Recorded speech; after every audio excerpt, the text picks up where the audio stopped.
Hi, my name's Cameron Carlson with AnimeLocation.tv. I'm here at Matsuricon 2025 with Risa Mei. Hello. How are you doing today? I'm doing fantastic. Thank you. How are you doing? All right, so this is your first time ever to Matsuricon. How are you enjoying yourself? I love it here. The people are amazing. The con show is wonderful, and the staff has been nothing short of fantastic. Alrighty. Yeah. So it says in your bio that you happen to perform from time to time on stage at Universal Studios Osaka, Japan. Mm-hmm. How is it like to perform there, and what characters do you perform? So I'm technically still under NDA for the characters that I perform, which is totally fine, but kind of as is the nature of a lot of stage shows and atmospheric characters in Universal productions. But I was performing over in Universal Studios, Osaka, Japan for, from about 2014 up until 2019, and then the pandemic grounded me. Okay. And that's why I'm back here now. Well, I mean, it's still fun that you got to go over there and play along for 5 years. Yeah, no, it's super cool. So I can say the shows that I was a part of, just not the characters. So I was in a really, really cool part stunt, part interactive, kind of like full suit character show called The Amazing Sesame Street, and we had like BMX riders, like inline skaters, like professional guys coming in here and doing stunts like on a half pipe, like in full costume, and they're fantastic. They're super, super talented. But yeah, I got to be a part of that, and then I got to be a part of their summer One Piece premiere show. Okay. And I did play one of the characters, just can't say which one. But that was super fun. I was glad you had a good time and that you got to use your skills and everything too. Yeah. So a fun little show that you got to work on that I'm a huge fan of, and I had just recently rewatched both season 1 and 2 was Shadow's House. Oh, fantastic! And it's a really fun, unique mystery show. And your character is, in part season 1 and part 2, season 1 and season 2. And the fun part is you do have a couple of your fellow cast members are here with you this weekend. I do, yeah. So what was it like working on that show? It was one of my first anime shows, and it was really funny because my character is really shy and really jittery, and she kind of has like that tinge of nervousness in her voice, which I felt like kind of fit me perfectly, especially for those sessions because of just how nervous I was going into them, because it was one of my first ADR shows. I think I'd only done one other one before that at the time, so going into it I was kind of nervous. I didn't know what to expect from, because when you jump from production to production, you get to work with different directors, and so I didn't, it was like my second director that I was working with for ADR, and I wasn't sure what to expect, but no, they were fantastic to work with, really easy, made the process just super comfortable for me,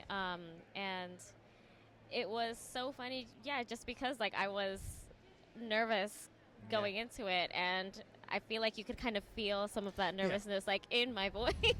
Well, I actually appreciated the character development of her over the course of the maze. The whole she starts off like kind of shy, on the outskirts of the group, and then she kind of just starts slowly evolving. Into her own. Yeah, and it was really fun. Yeah, and I like that about her because I feel like kind of as she was growing into her own, I was kind of finding my footing, getting more comfortable with doing what I was doing as well. So there was a little bit of a parallel there with her character of the show and with me as well. I love that development for her, and I hope to see her keep developing, in the future seasons. I do hope there's a season 3. I really do. Me too. So you, another fun thing, you happen to voice a very popular character named Bernice White. Bernice White. Thank you. Bernice White. ZZZ. I'm just going to say ZZZ because it's a lot easier. Oh, for sure. How was the fan response to her enter her very catchy song? So I did not expect her to go as viral as she did with her song, with her character design, her personality, the trailers, just everything about her marketing. Like she is full meme brain rot as a character, and the fans just took to her like so easily, and to voice a character so well loved, it's surreal to me. Yeah. It's very surreal. Yeah, and like the fact that they did a full 1 hour version of her song. Oh, really? They did. They released a full 1 hour EP of her song, and I was like, you guys know what you're doing. Yeah. Yeah. Alrighty. Now, you also worked on Sandland, the series, and I the game, did, being the did. character Beelzebub. Mhm. What does that mean to you, knowing that it's one of the last projects that Akira Toriyama worked on? Well, I jumped into it not knowing, of Yes. course, that it was going to be the last project that he worked on. When I was cast for the role, I was so taken aback because I auditioned for the role thinking I wasn't going to book it. Because I saw the character, I saw the artwork, I was like, well, this isn't Akira Toriyama work. There is absolutely no way. Yeah. There's no way I'm going to book this character. And so I used like the really high, gravelly boy voice that, not thinking that I was going to have to keep that up over several weeks. Oh. Every day of the week. Wow. And that was also mainly because I kind of had to go to Atlantic City for a show that I was working on, so I was very limited with my time. Yeah. And production had to work around that, and they tried to put in as many sessions in as they could to try and get the production done before I left for Atlantic City for, I think it was like 2 months or something. Jesus. So they weren't going to be able to have me back until, after the winter holidays, and they needed it done before then.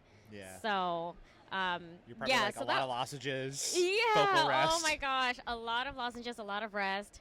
I did end up losing my voice, and I had to ask them to postpone some of my sessions, and thankfully we had a little bit of wiggle room to do that, so we made it work. I played it very, very safe, and yeah, it came out well. But yeah, so crazy thing is on the very last day of me recording for not the video game but for the anime, that very last day, I was going home on the back of my Uber, and I opened up Twitter, and there was the news. Lo and behold, the news that Akira Toriyama had passed. And so I was like, that's insane. That's a crazy way to kind of wrap up my last session, you know. It's also a really big honor, though. Like, you're very much honoring his work. Oh, yeah. No, it's such an honor, which was why I was like, there's no way. All right. So kind of speaking more about your performing arts and your being on stage, this is a fun little fact about you. That used to be an all-female J-pop group called 4TE. Forte, okay. Yeah. And what was it like being on that group? This was so cool because we put this group together, I think this was either 2011 or 20... Yes. Well, yeah, it's like around there. Yeah. And this was kind of when there were a lot of J-pop, kind of like electronic groups coming together, a lot of idol groups trying to pull together, and I feel like we had such a wonderful thing, you know. We had such a wonderful blend of people. Everyone was so talented, and everyone had a unique skill to bring to the group. And it was so crazy because everybody, I mean, at the time, this was new, kind of, a little bit newer, you know. Everyone was kind of spread out across the U.S. I was living in Japan, too, for some of it. And so we were creating music together, collaborating online, and making videos to try and cohesively make it seem like we're all in the one space, we're all doing the one thing, you know. And I mean, nowadays you see that a lot. It's kind of everywhere, right? But at the time it was, you know, I feel like we were pretty close to being at the forefront of that. And yeah, that was a unique and fun experience for me to be a part of. Well, I'm glad you had a good time working on it, and it sounds like Yeah. you like even with all the struggles, it sounded like you guys still had a lot of fun making We and creating did. music and We entertaining did. people. Yeah. Cool. So one of the last questions is you also work on doing dubbing of shows for live action. How is it different compared to doing normal dubbing? I think the biggest difference is the acting style for me personally, because when it comes to dubbing to animation, excuse me, you have to be a little bit more animated. You have to match some of the more extreme emotions that a cartoon character expresses, whereas when you're dubbing to live action, you're pulling from skills more for on camera, film, and not really for a bigger stage, per se. So it's a little bit more intimate, I would say, with some of the acting choices that you would make for live action. All right, that sounds cool. It's a little more subdued, a little more intimate. That sounds fun. Yeah. Alrighty. Following that up, we obviously know, we talked about NDAs a little bit ago, but is there anything you currently would like the fans to check out that they can check out? Oh my gosh. So many things. Well, I just had a role released from The Nightling, and The Nightling is a really fun game. It's open world. It looks almost Legend of Zelda-esque, but in a way where all the whole world and the characters all have their own designs. They're very charming. Like, it's all so unique looking. So yeah, go check out The Nightling. That one I believe is on Steam, Xbox, PlayStation, and Switch. So yeah. Everywhere you can get it. Everywhere you can get it. Alrighty. And finishing things up, first, where can we follow you if we want to keep up with all of your work? If you'd like to keep up with me, you can find me at Love Risa Mei on all of my socials. Alrighty, and then what would you like to say to all the wonderful fans who have been keeping up with you and have come out this weekend to give you love and support? Well, I want to say that I thank you guys so much for your support. Thank you so much for coming out, for seeing me, for giving me energy, and for being amazing.